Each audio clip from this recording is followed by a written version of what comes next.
Bien. Eh bien, voilà, ici, tant qu'on y est, c'est un petit exemple aussi de modélisation, parce que tout à l'heure, ça a posé un problème, donc je vais faire cet exercice maintenant avec vous. Et je vais faire ça au tableau, évidemment. Voilà. Ça doit aller alors. Ouais. Donc,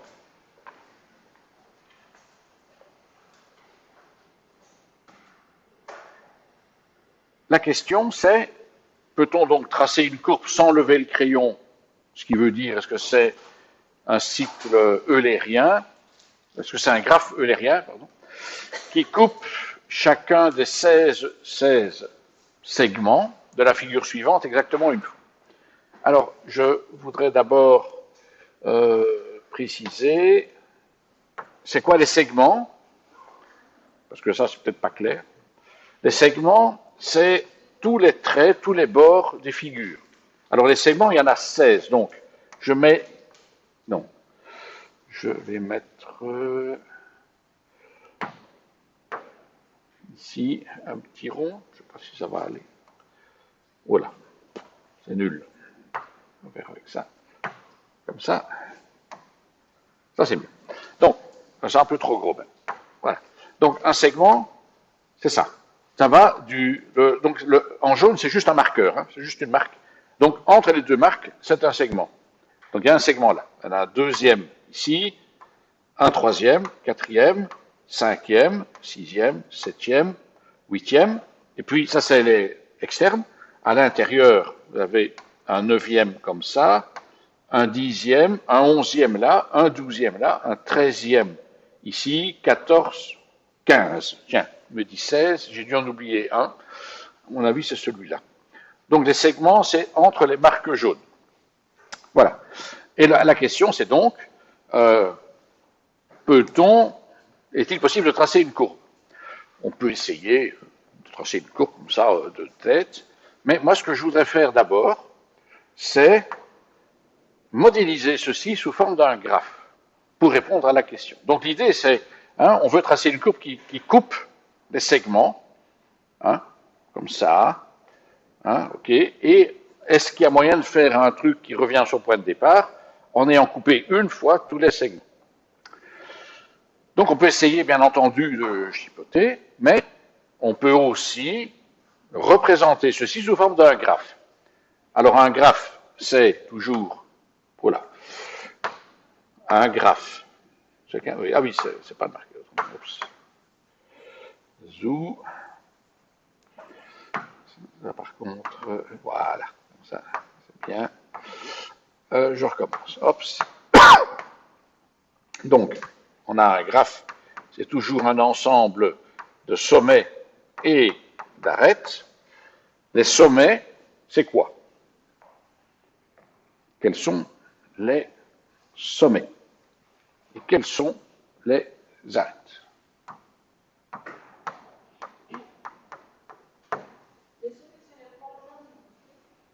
Non, alors les points jaunes, je sais que c'est un peu trompeur, parce que tout à l'heure c'était un peu le même piège. Les points jaunes, c'est juste un marqueur visuel pour montrer les limites des arêtes, des segments. Parce qu'on parle de segments, donc c'est des segments de droite, et c'est juste les points jaunes sont juste les segments, les bords des segments. Mais c'est tout. Hein? Donc les segments, dans le graphe, c'est quoi? Ce sont les sommets ou ce sont les arêtes? En fait, ce n'est pas impossible. Techniquement, on peut représenter chaque segment par un sommet. On pourrait. Hein, on pourrait. Attention quand même que si on se réfère à l'exercice avec les ponts là, à Kaliningrad, hein, on disait on veut passer une fois sur chaque pont. Et là, on vous dit, on veut couper chacun de ces segments exactement une fois. Voilà. Et les quatre sont les pièces. Voilà. Moi, je dirais plutôt comme ça. C'est pas pour ça que c'est la seule façon de faire, mais pour ma part, c'est comme ça que je vois plutôt les choses. Alors, on va donner des petits noms. Sinon, il faut donner des noms au sommet, sinon on s'en sort pas. On va les appeler petit a, petit b, c, petit d, E, mais attention, ce n'est pas complet, vous allez voir pourquoi. Et je peux représenter sommairement, donc j'ai A, B, C, D, E, oui, j'ai pas respecté tout à fait. Ah si, non, j'ai un peu inversé. Enfin bref. Alors j'ai une arête entre A et B, ben, c'est celle-ci. J'en ai une entre B et E. Je vois que c'est celle-là, entre D et E, entre D et C, entre A et C, c'est celle-là. J'ai également une entre A et D, donc D est ici, hein, A et D, et entre B et D. Donc ça me fait 1, 2, 3, 4, 5, 6, 7. 1, 2, 3, 4, 5, 6, 7. Voilà. 1, 2, c'est difficile de compter les arêtes d'un graphe. 1, 2, 3, 4, 5, 6, 7. Voilà. Mais, petit piège, c'est que à l'extérieur, c'est aussi des segments. Et on a dit bien qu'il y a 16 segments. Donc si on est d'accord de dire que les arêtes sont les segments, ben, il faudrait 16 arêtes. Et je n'en ai que 7. Donc il en manque. Il manque lesquelles? Les arêtes extérieures. Il dit oui, mais mon graphe là est complet. Enfin, il est complet, il est rempli. Oui, parce qu'il manque en fait le monde extérieur. Puisque dans l'idée, c'est de tracer la courbe, mais c'est en utilisant également l'extérieur, l'environnement.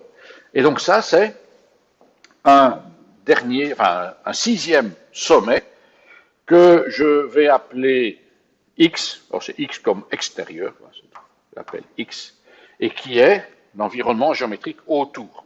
Et je dois en tenir compte puisque je passe de l'extérieur dans E ou dans D, etc. Et donc je vais rajouter X ici dans mon graphe, et alors on constate que X est en connexion avec D, par exemple, avec E, mais deux fois. Une, deux. Il y a deux arêtes. Ah, compliqué ça. Hops, et deux fois. Et avec C, idem. Une, deux. Avec A, idem. Deux segments. Donc ça devient vraiment lourd. Hops. Et avec B, idem. Où est le B? Ah ben, il est là. Oups. Ouf. Et donc ça nous fait 1, 2, 3, 4, 5, 6, 7, 8, 9. 9 segments externes, 7 segments internes, ça fait 16. Bon, là c'était pour vous montrer donc comment on peut passer donc du schéma réel au schéma symbolique avec le graphe. Maintenant la question c'est, peut-on tracer? Et là, puisqu'on a le graphe, ben, on peut se demander, tiens, se rappeler, quelle est un peu la condition pour que l'on puisse tracer sans le faire, hein, donc vraiment se dire quelles sont les conditions qui me permettraient de tracer le graphe. Et notamment le côté, le nombre pair ou impair d'arêtes. Prenons par exemple E. E a 1, 2, 3, 4. Bah oui, 1, 2, 3, 4 segments. C'est pair, ça c'est pas mal. Je vais dire, ok. Le C, 1, 2, 3, 4. C'est pas mal non plus. Les autres, je suis moins sûr. D, il a 1, 2, 3, 4, 5 arêtes. Donc on ne saura pas. Voilà. Et en fait, il y en a d'autres. Hein. Le A, c'est 1, 2, 3, 4, 5. Vous ne pouvez pas non plus. Et le B, idem. Hein. 1, 2, 3, 4, 5. Donc voilà, on ne sait pas tracer le chemin. Voilà donc ici un usage. Voilà. Et tout à l'heure, donc, ce qui était difficile, mais vous avez eu la même difficulté, c'est de se dire, mais quel est le graphe qui correspond à ce schéma, mais qui va m'aider à répondre à la question posée. Ça, c'est la difficulté. Bon, ben voilà. Oups, et je retourne ici.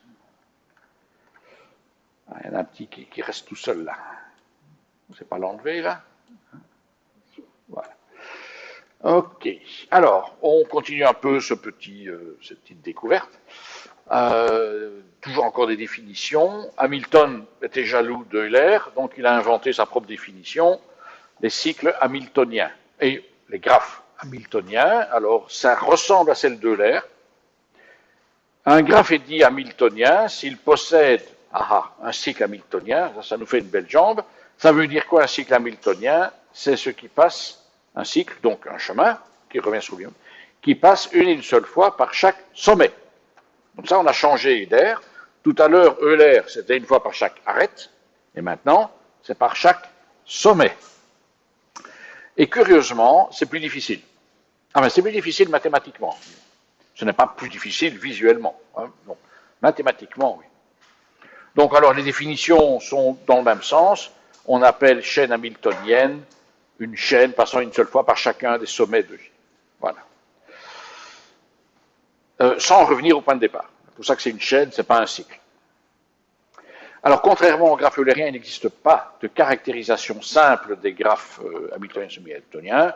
Il y a quelques conditions. Bon, Saint-Terage vous fait grâce de tout ça. On va prendre quelques petits exercices. On va devoir plus travailler à l'intuition. Tiens, on va faire ça. On va reprendre les graphes ici en haut. Voilà, ici. Hamiltonien, donc, ça veut dire, est-il possible de tracer un chemin qui passe par tous les sommets? Prenons le graphe de gauche. Est-ce qu'on peut passer par tous les sommets? Ben non. Là, ça se voit assez vite, puisque ça n'est même pas connexe. Donc, voilà. Celui du milieu, peut-on trouver un chemin qui passe par tous les sommets? Et éventuellement, donc, plusieurs fois par la même arête. Ça, on peut faire. Oui, c'est très simple. Voilà. Et alors, et qui revient au point de départ, hein, si possible. Et alors ici, peut-on trouver un chemin hamiltonien, je veux dire un cycle hamiltonien, donc partir de 1 par exemple, passer par tous les sommets et revenir à 1. Alors là, c'est plus compliqué.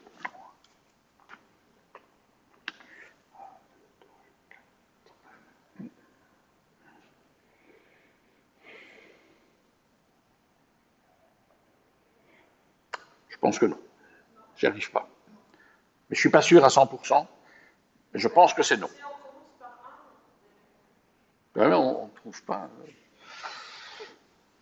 Sommet, donc forcément, on arrive à un sommet, on peut repartir, mais j'ai le même problème avec ces arêtes-là, parce que 3 arêtes, je sais arriver au sommet et en repartir, mais avec la 3e arête, je ne sais plus quoi faire. Maintenant, il y a peut-être moyen de trouver juste une chaîne hamiltonienne, donc de ne pas revenir au point de départ, mais même ça, je fais 1, 2, 3. Peut-être que ça, il y a moyen. 1, 2, 3, 4, 5. Je sais trouver un chemin, une chaîne, qui passe par tous les points, mais qui ne revient pas au point de départ. Donc ça, c'est une chaîne hamiltonienne. Donc ce sera un graphe semi-hamiltonien. Prendre la définition. Mais trouver un chemin qui passe par tous les sommets et qui revient au sommet de départ, ça, je n'ai pas trouvé. Non, il n'y a pas de règle aussi simple, mais il y a quelques-unes ici.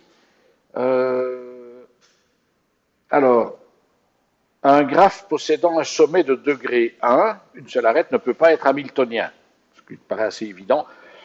Éventuellement semi-hamiltonien, mais forcément, s'il n'y a qu'une seule arête pour un des points, vous savez partir, vous ne savez pas revenir. Donc, voilà. C'est valable pour Euler aussi. Si un sommet dans un graphe est de degré 2, alors les 2 arêtes incidentes à ce sommet doivent faire partie du cycle. Oui, donc ça veut dire, de nouveau, le 5 ici, il y a 2 arêtes, le 1 aussi, il y a 2 arêtes. Donc, je veux dire, forcément, ces 2 arêtes font partie du cycle hamiltonien. Donc, ça fait partie du chemin qu'il faudra suivre. Voilà. Mais de nouveau, c'est assez intuitif. Qu'est-ce qu'il y a d'autre? Les graphes complets, machin. Les graphes complets sont hamiltoniens. OK? Ça me fait une belle jambe. Je dis, les graphes complets, ici, ils sont hamiltoniens, celui du milieu. Et ça ne m'aide pas du tout pour celui de droite. Voilà. Donc, vous voyez, c'est pas tellement intéressant. Voilà. Bon. Alors, Hamiltonien, blabla, ça. Eh bien, on va faire ceci. Tiens, ça c'est amusant aussi. C'est un mariage. Alors, attention. 8 personnes vont se retrouver autour de la même table ronde à un mariage. Le graphe ci-dessous vous précise les incompatibilités d'humeur entre ces personnes. Alors, ça veut dire, c'est bien subtil, A et B ne s'aiment pas. Ils ne veulent pas être l'un à côté de l'autre, etc. Ben, tout le reste aussi. Et donc maintenant, votre tâche, faites le plan de table. On va le faire, hein, on va faire ça ici. Donc proposez un plan de table, la table est en ronde, hein, pour évitant de placer côte à côte 2 personnes incompatibles. Voilà. Bon. Allez, on retourne.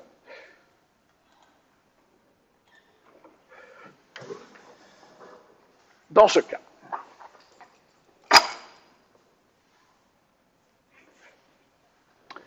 je vais faire mon plan de table et je vais placer les gens. Demandez-vous d'abord, de nouveau, il y aurait la manière dont la machine travaille et la manière dont l'humain travaille. Comme l'humain ne sait pas faire des calculs, la machine sait faire des calculs, mais ne sait pas réfléchir. L'humain, il réfléchit, il ne fait pas de calculs. Donc nous, on va d'abord réfléchir. Enfin, surtout vous d'ailleurs, parce que moi je connais. Hein. Vous allez réfléchir, dire, je vais commencer par placer qui? Est-ce que toutes les personnes se valent? Est-ce que je commencerai par n'importe qui? Ou est-ce qu'il y a certaines personnes que je placerai en premier lieu parce que c'est plus délicat. Donc je vais faire mon petit plan de table. Voilà, donc 8 personnes. Hein, donc ici, 2, 3, 4, et ici. Voilà.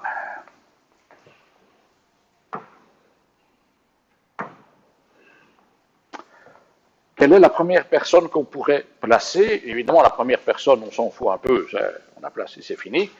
La deuxième, voilà, on va commencer à réfléchir. Mais quelle serait la première qu'on pourrait placer? B. Vous dites B? C'est ça que vous avez dit? Parce que je suis avec l'écouteur, j'entends. Hein, B. Ben, je trouve que c'est pas mal. Je présume que vous avez pris B parce que ça a l'air d'être la personne la plus asociale de toutes, hein, puisque 4 arrêtent. C'est-à-dire sur les 8 personnes, on présume que la personne s'aime elle-même, hein, enfin on n'est même pas sûr d'ailleurs, et donc il y en a 3 avec qui elle s'entend et 4 avec qui elle ne s'entend pas. Donc, effectivement, B est le problème. Tout à l'heure, un étudiant m'a demandé pourquoi on l'invitait. Oui, ça c'est la bonne question aussi. Et c'est vrai que c'est parfois la meilleure solution. Hein, la meilleure solution n'est pas forcément dans l'énoncé, peut-être en dehors. Hein, bon, on pourrait placer B en premier lieu. Est-ce que, par exemple, je pourrais mettre A à côté? Non, pourquoi? Pour voir si on a... Ben, parce qu'ils ne s'entendent pas, puisqu'il y a un lien entre A et B, donc pas question de mettre à côté. Mais essayons plutôt de trouver quelqu'un qui pourrait aller... Alors, G et D, puisque B, on ne sait pas si elle s'entend bien avec G, en tout cas ne se dispute pas avec, bon, c'est déjà ça. B et G, ou bien C et D. On n'a pas trop le choix, mais on a le choix. 3 personnes, c'est déjà ça. Alors, voilà, donc, C, D, G. Et lesquels vous mettriez à côté de B pour commencer? Alors, de nouveau, là, c'est une question d'intuition. Hein, c'est pas vraiment un truc mathématique pur et dur, puisque nous, on essaye de trouver rapidement une solution en réfléchissant. La machine ne va pas travailler comme ça. Mais entre C, D et G, laquelle, qu'est-ce qu'on mettra en premier lieu? Qui mettrait-on en premier lieu ou en dernier lieu?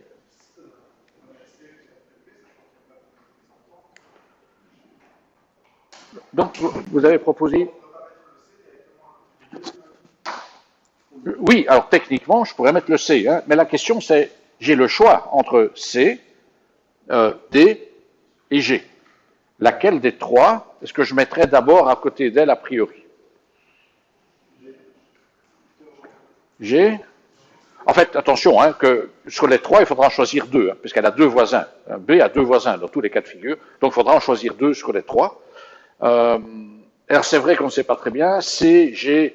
Mon impression, je dis bien c'est une impression, hein, je n'ai pas de preuve, c'est que C et G sont des gens assez courtois puisqu'ils s'entendent avec beaucoup de monde, sauf 2 personnes. Le D est un peu plus difficile, il y a quand même 3 personnes avec qui ils ne s'entendent pas. Et donc quelque part je me dis, ben, si je mettais d'abord le D à côté, c'est peut-être 2 asociaux ensemble, c'est pas mal, on va les mettre à côté de l'autre, ça, on va laisser les autres tranquilles. On va mettre je propose le D, mais j'ai pas dit que c'était une bonne idée, hein. Donc je mets le D ici. Et de l'autre côté, C ou G, là je sais, franchement je sais pas. En tout cas, je vois que C et D ne s'entendent pas. Donc, je peux mettre C par exemple, ça ils sont casés. Et ensuite, le cas le plus difficile c'est D maintenant, parce que B c'est fini. Le D, avec qui il s'entend D? Donc, il peut s'entendre avec E. Donc, possibilité, c'est E. Il y a F, pas G.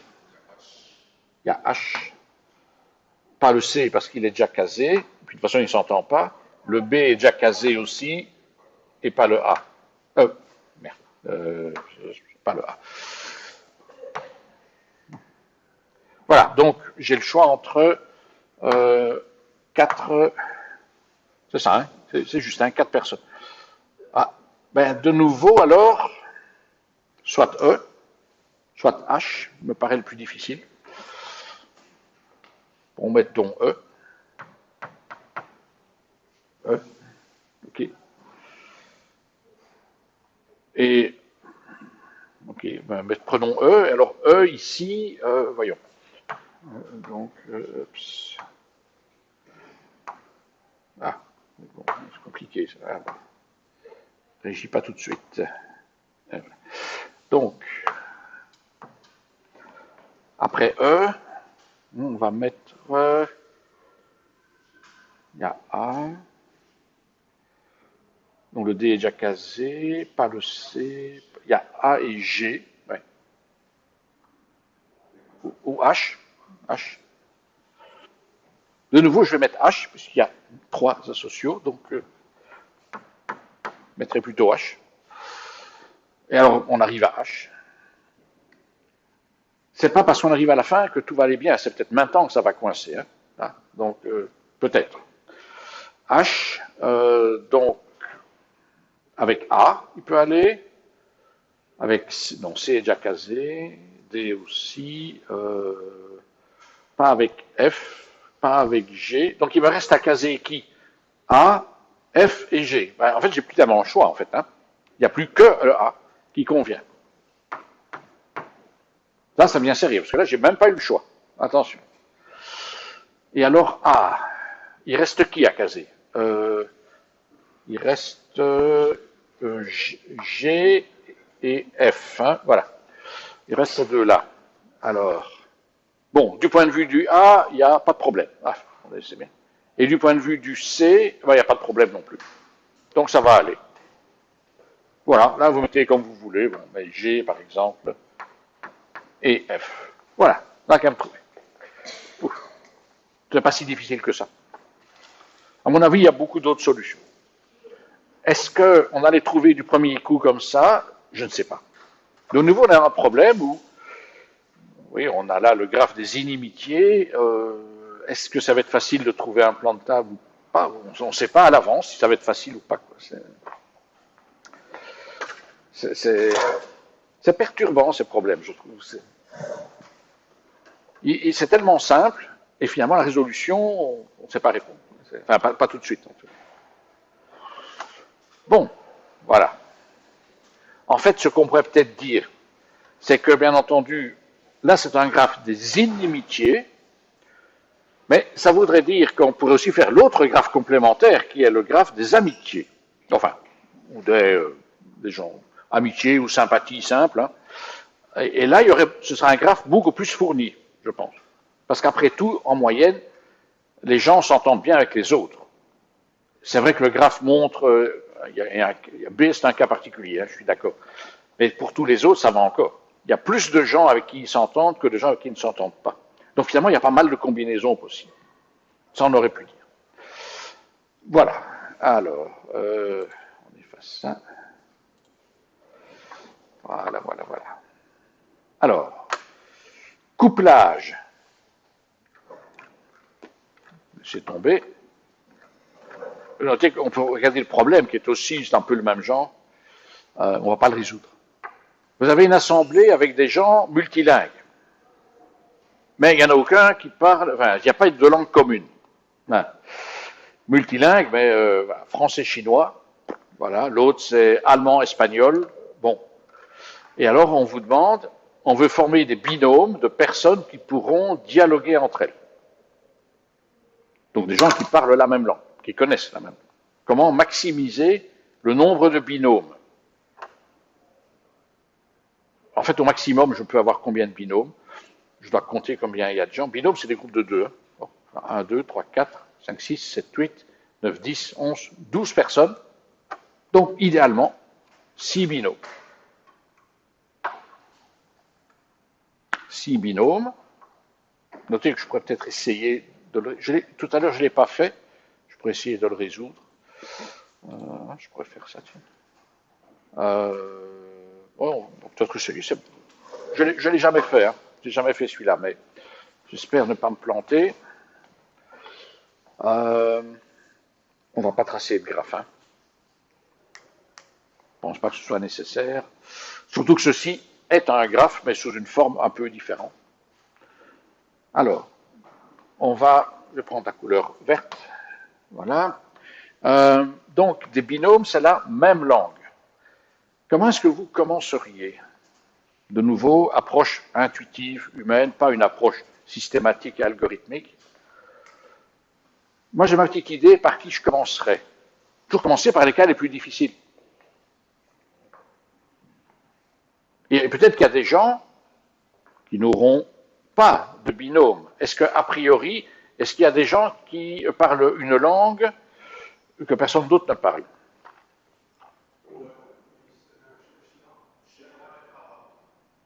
Attendez, le chinois. Alors, effectivement, ça c'est la langue parlée, donc c'est chinois qui est parlé que par 2 personnes. Donc on pourrait mettre en effet Alfred et Henri ensemble. Maintenant, attention, Alfred parle le français, et là il y a pas mal de candidats, et Henri parle l'arabe et l'espagnol en plus du chinois. Donc il y a quand même encore des possibilités. Moi, en fait, j'avais regardé, mais sinon, je suis d'accord, hein, il faut faire attention. Et vous avez, en fait, moi, je regarderais plutôt les gens, et quels sont ceux qui parlent peu de langues, parce que c'est eux qui vont poser des problèmes. Oui.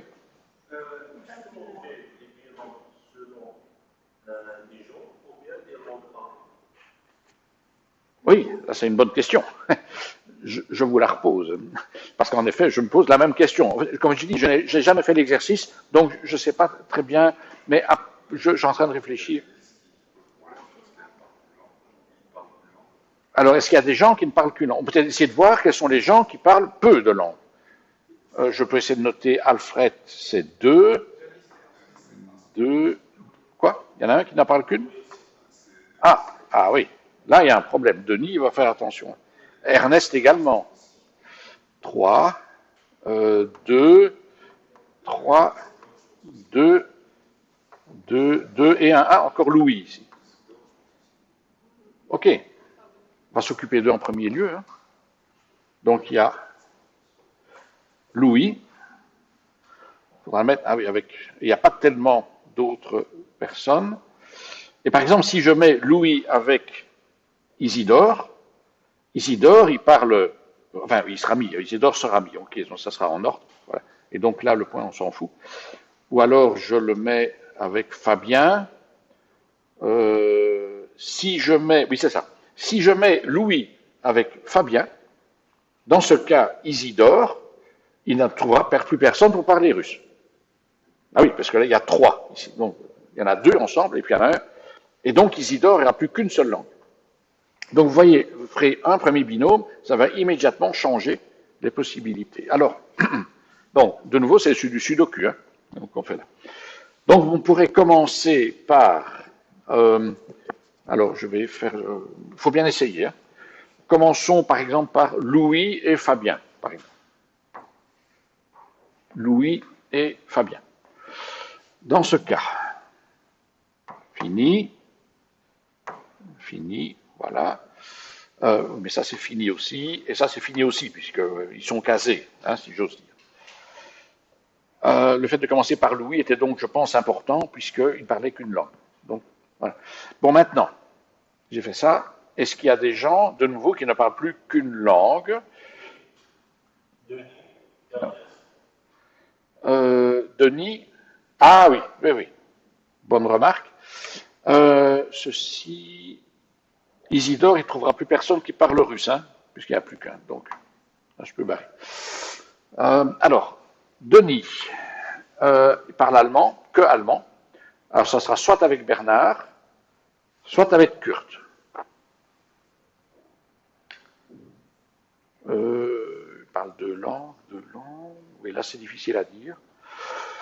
Décidons. Prenons Bernard et Denis. Mais honnêtement, je ne sais pas. Hein. Ah bon. Voilà, je prends Bernard et Denis. Ça, je peux barrer. Ça, je peux barrer. Je peux barrer celui-ci aussi, puisque Bernard est casé. Voilà. Alors, Ernest me pose un problème encore. Ernest ne parle que anglais. Heureusement, des gens qui parlent anglais, il y en a beaucoup. Oui, en effet, l'allemand, puisque voilà, le troisième qui parle allemand, il ne trouvera jamais personne. Il n'y a pas de quatrième personne qui parle allemand. Voilà, ça très bien. Puis alors donc, je disais, Ernest me pose un problème. Il faut trouver quelqu'un avec qui il peut parler. Mais en fait, là, j'ai vachement intérêt à le mettre avec Kurt. Hein. Enfin, quoique. Non. Kurt, c'est le même problème qu'Ernest. Kurt ne parle plus, enfin, il parle allemand et anglais, mais l'allemand, il n'y a plus personne. Donc, ce sera l'anglais. Il y a quand même 4 personnes qui parlent anglais, donc ça, c'est pas mal. Et attention à Isidore, il n'y a plus que le français. Attention, hein. Pas oublier. Mais de nouveau, français, il y a 4 personnes. Ça. Comment est-ce qu'on va commencer ça? Je ne sais pas. Occupons-nous d'Ernest. Ben écoutez, mettons-le avec. Je vais mettre avec Kurt. Je vais changer de couleur, c'est juste parce que les lignes vont se mordre. Ernest avec Kurt. Et de nouveau, voilà, donc ça c'est fini. Ça c'est fini. Bon, jusqu'à présent ça va. Ouais. On a déjà 3 couples, 3 binômes sur les 6. Donc, j'ai envie de dire, on est déjà à la moitié. Ah ouais. Je dis n'importe quoi pour me rassurer. Voilà. Alors, regardons. Qui est coincé? Encore quelqu'un qui ne parlait qu'une langue. C'était Isidore. Hein, voilà, enfin plus qu'une langue. Isidore. Georges est libre. Claude est libre. Alfred est libre. Oui. Je pense. Sinon, Henri pour avoir un problème. Henri pour l'espagnol? Ah, vous dites Alfred pour le français alors? C'est ça? Isidore avec. Non? Il faudrait même le mettre avec quelqu'un. On va le mettre avec Alfred. On verra bien. Donc là, français. Hein? Non, j'ai fait une erreur là. C'était Isidore, c'était pas Joseph. J'ai fait une erreur. C'est ça. Oups. Zou. Voilà. Donc, Easy. Le problème, c'était bien Isidore. Comme ça, et ça coupait comme ça. Voilà. Donc, Isidore est casé. Alfred est casé, donc peut disparaître. Là, on se doute bien que Henri, son chinois, il servira à personne. Pas de barré. Donc, il lui reste quand même 2 langues. Je pense quand même qu'on va s'en sortir. Parce que c'est des coups. Là, ça va aller, hein, on va s'en sortir. Donc,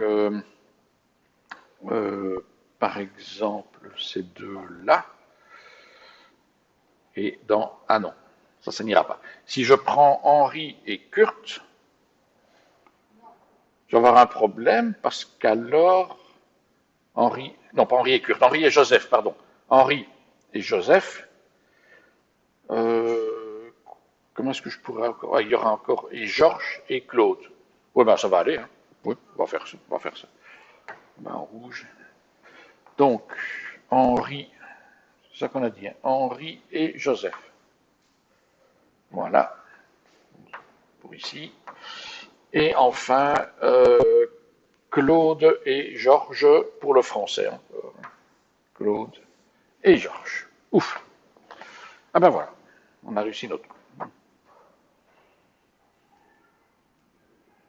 Voilà.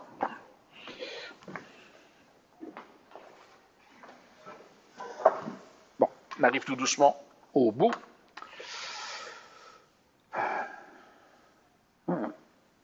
C'est bien. Ok. Voilà. Entremetteuse, oui. Bon, ça va. Je continue ici. La théorie graphe planaire, c'est pas important. Les représentations non graphiques d'un graphe, on les a déjà vues, hein, vous les connaissez déjà, on va les relire. Hein. Il y a deux représentations non graphiques, donc des représentations numériques. Ça, c'est pour l'implantation sur ordinateur, évidemment. Donc, il y a la matrice d'adjacence, que vous connaissez déjà, puisqu'on l'a utilisé dans un des devoirs dans le calcul matriciel.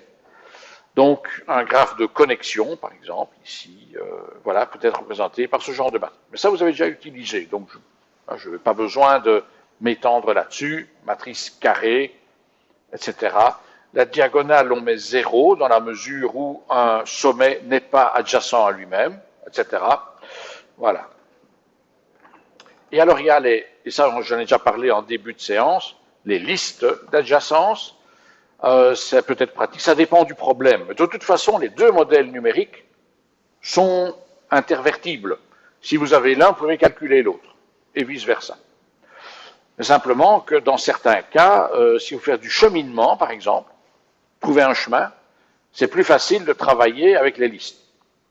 Exemple, ici, vous voulez trouver le chemin qui va de 1 à 2. Alors, visuellement, vous avez plusieurs chemins. 1, 3, 2, 1, 4, 3, 2, 1, 5, 3, 2, ou encore 1, 5, 4, 3, 2. Tout ça, c'est des chemins possibles. Certains sont plus intéressants que d'autres. Mais la question n'est pas le plus intéressant, c'est un chemin possible. Et ça, vous pouvez, numériquement, ça va être assez vite. Vous êtes en 1 qui touche 3, et 3, il touche 2, et c'est l'objectif, puisque on va aller de 1 à 2. Oui, ça c'est rapide. Ou alors vous avez 1, on va jusqu'à, je ne vais pas tous les faire, hein, jusqu'à 5. 5 touche 3, et 3, ben, il touche 2. Donc voilà, là on fait quelques petits sauts de pointeurs hein, et d'adresse, et on arrive tout de suite à 1, 5, 3, 2. Donc ça peut aller très vite, tant qu'il n'y a pas trop de nœuds. Donc ça, c'est des listes d'adjacence qui sont en Python, par exemple, c'est très facile d'utiliser ça. Ok. Alors, les arbres. Les arbres. Alors ça, un arbre, c'est quoi? C'est un graphe un peu particulier. C'est un graphe connexe, mais sans cycle. Ce qui veut dire, autre définition, entre deux sommets, il y a un seul chemin. Un seul. Donc, par exemple, entre 2 et 6, 2, 3, 4, 6. Point. Entre 1 et 5, c'est 1, 4, 6, 5. Il n'y a rien d'autre. Donc ça, c'est un arbre. Alors, bien sûr, vous allez me dire, la forme, ce n'est pas celle d'un arbre. Alors, je suis d'accord. Pourquoi est-ce qu'on dit le mot arbre? Ben là, je vais vous montrer, ici,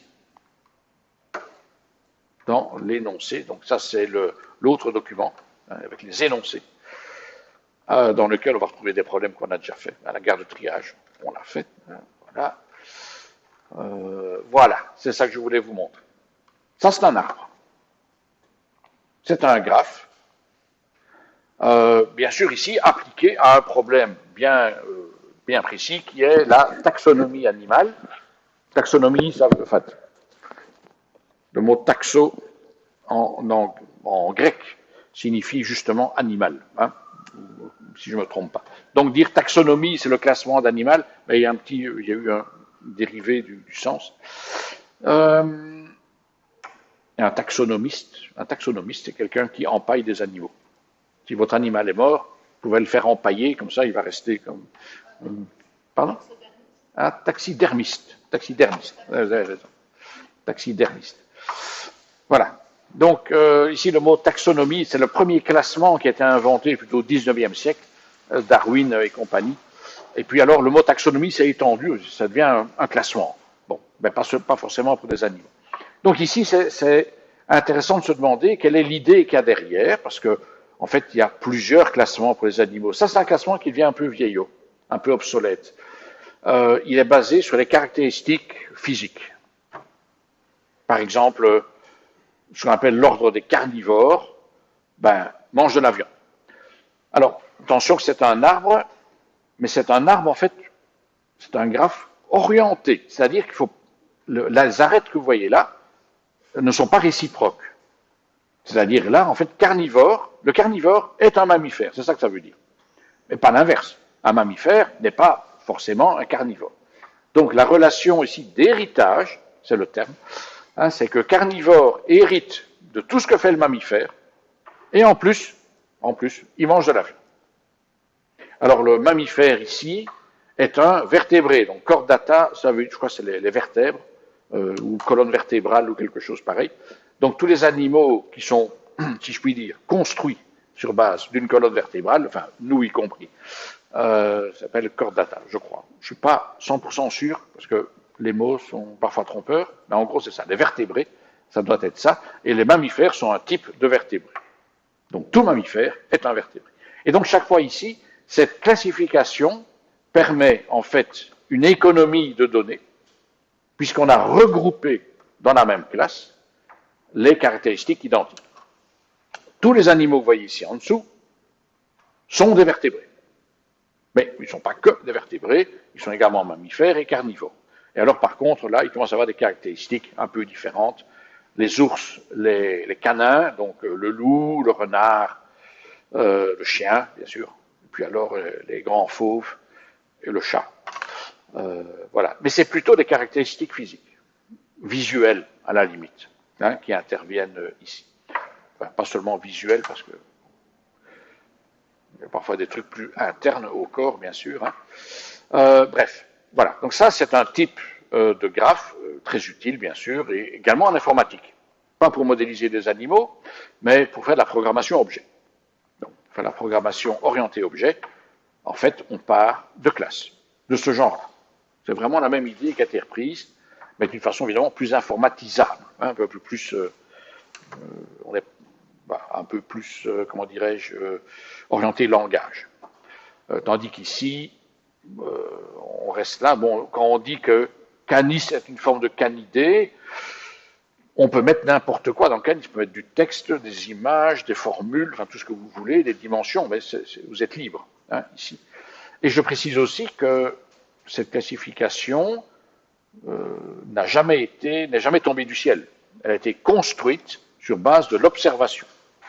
L'observation a dit, tiens, ça semble réaliste de le mettre comme ça. Mais il suffirait d'observer un peu plus longtemps, et on va changer la structure. C'est d'ailleurs ce qui a été fait. Je disais que c'est un peu obsolète, parce que maintenant, on arrive à une autre forme de classification qu'on appelle la cladistique, si je ne me trompe pas, qui fait plus appel à l'évolution de l'animal au cours du temps. Mais c'est différent, on ne va pas rentrer là-dedans. Voilà, donc ça c'est vraiment le type d'arbre le plus classique, le plus académique qui soit. Hein, c'est un graphe. Et alors caractéristique, le nombre d'arêtes est égal au nombre de sommets. Moins 1. Moins 1. Moins 1. Et si vous comptez le nombre de sommets, il y en a 19. 1, 2, 3, 4, 5, 6, 7, 8, 9, 10, 11, 14, 15, 16, 17, il y en a 18. J'ai dû en oublier un. Je recommence. 1, 2, 3, 4, 5, 6, 7, 8, 9, 10, 11, 12, 13, 14, 15, 16, 17, il n'y en a que 18. Oh, c'est possible. Et alors les arêtes, il y en a une de moins. 1, 2, 3, 4, 5, 6, 7, 8, 9, 10, 11, 12, 14, 15, 16, 17. Oui, c'est ça. Donc, 18 sommets, 17 arêtes. Et ça, c'est toujours dans un arbre. C'est toujours comme ça. C'est une manière de repérer un arbre. Ici, il est très sexy, hein, si j'ose dire. Il est bien présenté avec des couleurs. C'est moins le cas de celui ici. Je dis ça, c'est un arbre. Faut bien regarder pour le voir, quoi. Donc, voilà. Bon, donc, on arrive tout doucement au bout. Coda ne m'intéresse pas. Il y avait un dernier truc que je voulais vous montrer. Arbre couvrant, ça ne m'intéresse pas. Hein, on avance. La coloration. C'est pour terminer avec un petit truc amusant. Alors, il ne faut pas retenir vraiment tout ce qu'il y a là-dedans. Il y a une définition qui m'intéresse, c'est colorier les sommets. On colorie des sommets, pas des arêtes. Le sommet d'un graphe consiste à affecter à tous les sommets du graphe une couleur. En fait, un numéro. Hein, ça peut être un numéro. De telle sorte que deux sommets adjacents ne portent pas la même couleur. C'est pour ça qu'on dit qu'on veut les colorier. Et d'où est-ce que ça vient? Je vais vous montrer un petit exemple. Je vais aller chercher ici dans mes scripts. C'est dans le 39, graphe coloration. Vous allez juste prendre l'énoncé. On ne va pas faire la solution maintenant. Je prends juste l'énoncé, je l'ouvre, je l'ai mis dans un tableur ici, mais ça n'a pas beaucoup d'importance. Regardez ici, voilà, donc il y a deux onglets, coloration de carte. Voilà, tout est parti de là. Ça, c'était le premier problème historiquement parlant. Et puis, il y a eu d'autres. Si on en a fait des théories, c'est qu'il y a une raison. Hein. C'est parce qu'on a eu besoin, dans d'autres problèmes, de nouveau, d'allocation de ressources. Dans le domaine de la radio, dans le domaine de l'Internet aussi. Alors, quelle est l'idée? Voilà la carte de Belgique. On veut la colorier. Alors, c'est la carte des provinces, y compris la région bruxelloise. Ça nous fait 11 zones. Pas le Grand-Duché de Luxembourg, ça n'entre pas dedans, pas les autres pays. C'est la Belgique interne. Combien faut-il de couleurs différentes, minimum, pour colorier cette carte? Il y a donc 10 provinces plus la région, on va dire 11 provinces. C'est pas juste, mais c'est plus facile. 11 provinces, donc vous pouvez utiliser 11 couleurs. 11 couleurs différentes, vous avez toutes vos zones différentes. Ça c'est bon, mais c'est beaucoup trop. Et puis, une seule couleur, ça ne va pas non plus, puisqu'on aurait plein de provinces avec la même couleur. Ça, on ne veut pas. On veut deux couleurs différentes quand deux provinces se touchent. Peut-être deux, mais on sent que c'est trop peu. Enfin, voilà. Voilà un petit peu la réflexion. Donc, je reprends ici l'énoncé. Donc, déterminer combien de couleurs différentes suffisent, donc le nombre minimum, pour colorer entièrement cette carte de Belgique composée de 11 provinces ou régions, de façon qu'aucun sommet, enfin aucune province, n'ait la même couleur que sa voisine, ou ses voisines. Vous allez trouver une certaine valeur. Est-ce qu'elle est valable en général? Parce que c'est une valeur pour ce problème. Est-ce que c'est général? Eh bien, testez votre hypothèse sur la carte d'Europe. Ça sera un peu plus compliqué. Peut-être que vous n'arriverez pas. Je ne sais pas. Voilà. Votre conjecture est-elle applicable? Voilà. Et il y a moyen de faire ça dans le solveur d'Excel, mais ça, je ne sais pas si je vais le faire, c'est pas très important, mais voilà ici, je vais prendre un tout petit, et je termine avec ça. Ne prenez pas toute la carte, prenez juste les provinces Anvers, enfin, j'espère que vous connaissez un petit peu la géographie de la Belgique, hein, un minimum quand même. Province d'Anvers, Brabant flamand, Bruxelles et Brabant wallon. J'ai besoin, rien que ces quatre-là, j'ai besoin de combien de couleurs?